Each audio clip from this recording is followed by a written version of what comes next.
আৰু বিএলটিৰ লগত আলোচনাৰ প্ৰক্ৰিয়া আৰম্ভ হ'ল। এই প্ৰক্ৰিয়াত হাগ্ৰামা মহিলাৰী ডাঙৰীয়া সেইখিনি সময়ত কৈছিল, ঠিক আছে 6 শিডিউল দিয়া হ'ব, যদিও জনবিন্যাসে ইয়াতে ছাপোৰ্ট নকৰে, যদিও এইটো হিলছ এৰিয়া নহয়, 6 শিডিউল দিয়া হ'ব, কিন্তু আপুনি 6 শিডিউল যদি ল'ব লাগে তেতিয়াহ'লে বিটিচি অঞ্চলত বসবাস কৰা সকলো জাতি জনগোষ্ঠীৰ পৰা ছাপোৰ্ট লেটাৰ আনক আপুনি, তেতিয়াহে আপোনাক বা এই অঞ্চলটোৰ স্বাৰ্থত শান্তিৰ স্বাৰ্থত 6 শিডিউল দিয়া হ'ব বুলি কোৱা হৈছিল।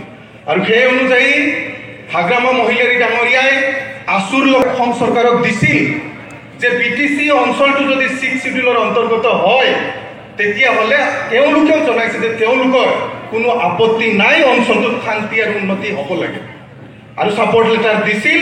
ভাৰত চৰকাৰে সেই অনুযায়ী বিটিচি অঞ্চলত 6 শিডিউল প্ৰদান কৰা হৈছিল।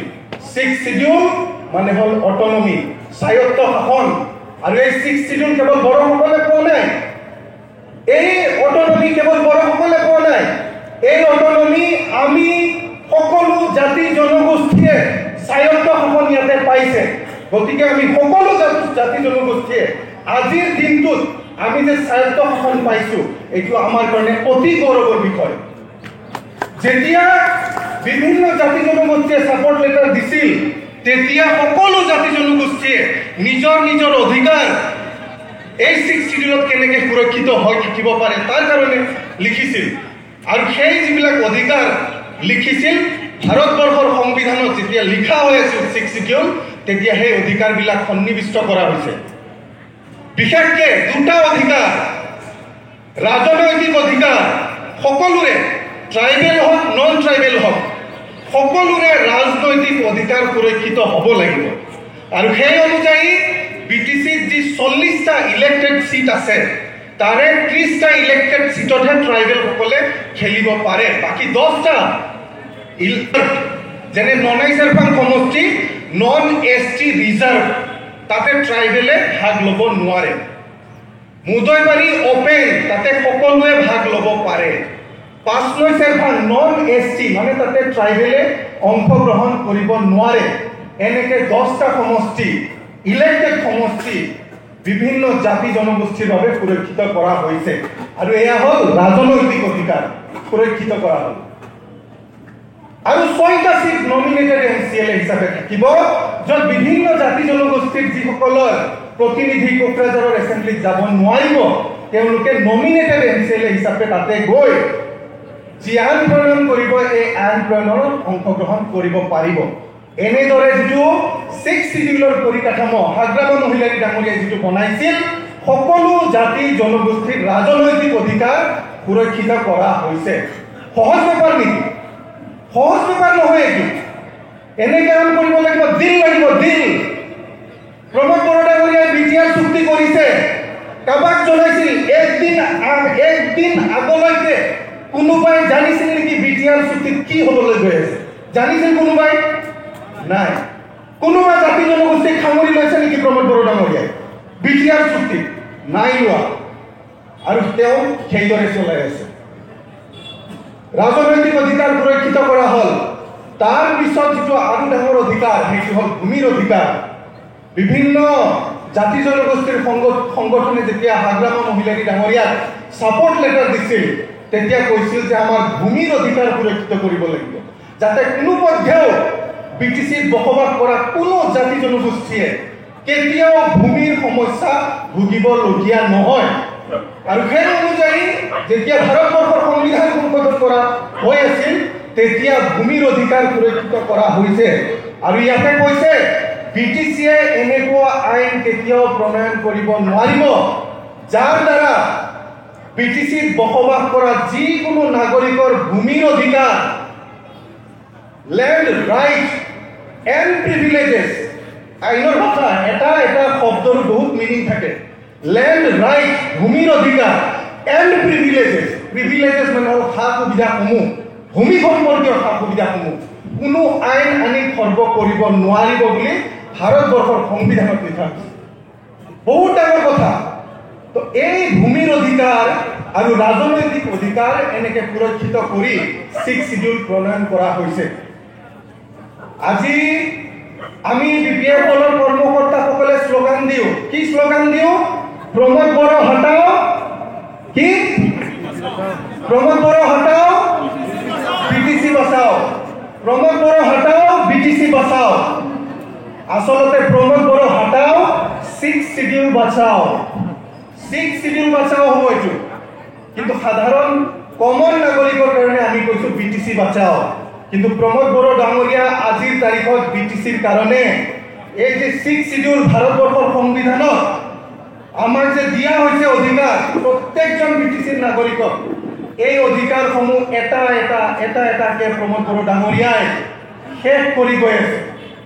ভয়ানক ষড়যন্ত্ৰ ৰচনা কৰি তেওঁ কেৱল নিজৰ কুৰ্চীখন বচোৱাৰ স্বাৰ্থত ইমান সংগ্ৰাম কৰি অনা, ইমান বলিদান দি অনা 6 শিডিউলটো লাহে লাহে দুৰ্বল কৰি আছে আৰু ইংৰাজীত ক'ব গ'লে ডাইলিউট কৰি আছে। পানীত যেনেকৈ নিমখ, পানীত আমি যিমান পানী ঢালিম নিমখৰ কাঢ়াটো কিমান হ'ব? চুকাটো কমি যাব, হয়নে নহয়? যিমান শক্তি ইয়াতে আছিল প্ৰমোদ বড়ো ডাঙৰীয়াই লাহে পানী ঢালি ইয়াক ডাইলুট কৰা নিচিনাকে 6 শিডিউলটোক ডাইলুট কৰি আছে। গতিকে আমি বহুত বিপিএফ দলৰ কৰ্মকৰ্তাসকল ইমান শক্তিশালীভাৱে আজি থিয় দিব লাগিব। থিয় দি কিদৰে প্ৰমোদ বড়ো ডাঙৰীয়াই যে আমাৰ বিটিসি অঞ্চলৰ যি শাসন কৰাৰ অধিকাৰ, স্বায়ত্ত শাসন কৰাৰ অধিকাৰ, নিজেই নিজক শাসন কৰাৰ অধিকাৰ, এইবিলাক যে প্ৰমোদ বড়ো ডাঙৰীয়াই কাঢ়ি নিব ওলাইছে, তাক আমি বচাব লাগিব। এই দায়িত্বটো আমাৰ বিপিএফ দলৰ কৰ্মকৰ্তাসকলৰ এই দায়িত্ব। কিদৰে কৰিছে?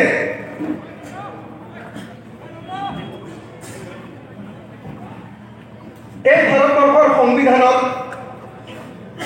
বিটিসিক 40টা ডিপাৰ্টমেণ্ট ট্ৰেন্সফাৰ কৰা হৈছিল আৰু ইয়াতে নাম লিখা আছে কি ডিপাৰ্টমেণ্ট ট্ৰেন্সফাৰ কৰা হৈছে। 40টা ডিপাৰ্টমেণ্ট। নাম গাই দিওঁ, নাম গাই দিলে বহুত সময় লাগিব। 40টা ডিপাৰ্টমেণ্ট ট্ৰেন্সফাৰ কৰি দিয়া হয়। আমি হয়তো বহুতে অনুভৱ কৰিব নোৱাৰোঁ ট্ৰেন্সফাৰ কৰি দিয়া মানে কি। ট্ৰেন্সফাৰ কৰি দিয়া মানে কোকৰাঝাৰৰ যিটো এছেম্বলি, যিটো বিধানসভা, য'ত আমি আইন বনাওঁ, আমি বাছি দিয়া প্ৰতিনিধি গৈ আইন বনাই, আমাৰ MCLA সকলে গৈ আইন বনাই, তাতে যেতিয়া আইন বনাব 40টা ডিপাৰ্টমেণ্টৰ ওপৰত আইন বনাব পাৰিব। অসম চৰকাৰৰ দৰকাৰ নাই। ভূমিৰ ওপৰত আইন বনাব পাৰিব, ফৰেষ্টৰ ওপৰত আইন বনাব পাৰিব, লেণ্ড এণ্ড ৰেভিনিউৰ ওপৰত আইন বনাব পাৰিব। এনেকৈ বিভিন্ন ডিপাৰ্টমেণ্ট, এগ্ৰিকালচাৰে হওক, পিচিকালচাৰে হওক, ভেটেনেৰি হওক, শিক্ষা হওক, ইণ্ডাষ্ট্ৰি হওক, মাৰ্কেট হওক, সকলোৰে ওপৰত আইন বনাবৰ কাৰণে যে আমি আমাৰ মাৰ্কেট কেনেকৈ চলাম, আমি আমাৰ ভূমিৰ ওপৰত কেনেকৈ আইন বনাম, আমি আমাৰ ফৰেষ্টবিলাক কেনেকৈ চলাম, আমি আমাৰ কি কৰিছে, তেওঁ গাড়ীখন লৈ 16টা ডিপাৰ্টমেণ্ট অসম চৰকাৰক আকৌ ঘূৰাই দিছে। ডিচি বিলাকে এতিয়া ইণ্টাৰফেয়াৰ কৰি পেলাই এই 16টা ডিপাৰ্টমেণ্ট চলাব পৰা হ'ল, যিটো সাধাৰণ মহিলাসকলে কেতিয়াও হ'ব দিয়া নাছিল। ডিচিসকল বিটিসিৰ অন্তৰ্গত অফিচাৰ নহয়। আমাৰ অফিচাৰসকল হ'ল ছেক্ৰেটাৰী, CSD, PD, এইবিলাক হ'ল আমাৰ officer. Deputy commissioner Hagrama Mohilary ডাঙৰীয়াৰ বা চিফৰ কথাত নচলে, তেওঁ অসম চৰকাৰৰ কথাত চলে। যেতিয়া ডিচিৰ হাতত আমি পাৱাৰ দি দিলোঁ যে আপোনালোকে বিটিসিত কি কাম কৰি আছো আপোনালোকে মনিটৰিং কৰক, অবজাৰ্ভ কৰক, তেতিয়াহ'লে আমাৰ হাতত পাৱাৰ থাকিল নেকি? আমাৰ হাতত কণ্ট্ৰলটো থাকিল নেকি? নাথাকিল। আৰু এই কামটো প্ৰমোদ বড়ো ডাঙৰীয়াই প্ৰথম কাম হিচাপে কৰিলে। 16টা ডিপাৰ্টমেণ্ট ঘূৰাই দিলে। হলনে পানী ঢালিলে নে ডাইলুট কৰিলে নে 6 শিডিউলৰ ক্ষমতা? বুজি পাইছেনে ৰাইজ? আৰু এনেদৰে প্ৰমোদ বড়ো ডাঙৰীয়াই এটাকে সব যিবিলাক ক্ষমতা আছিল সব খৰ্ব কৰি গৈ আছে।